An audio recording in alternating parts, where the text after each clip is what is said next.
Wanna know how to upgrade gear without wasting resources? Well, no worries. In this video, I'm going to explain you how you can easily upgrade gear with efficient resource uses and without wasting any resources. So upgrading gear is super important, but doing it blindly can waste a lot of resources. First, focus on upgrading gear used by your main heroes only.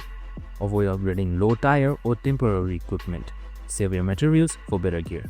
And next, upgrade gradually instead of maxing everything at once. If you do it gradually, the resources will be used efficiently and it shouldn't be wasted all at once.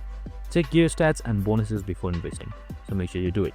Some gears give better long-term value, so smart gear upgrades make your hero stronger without draining your resources too fast. And that's it, super simple and easy. This is how you easily upgrade your gears without wasting resources or using your resources efficiently.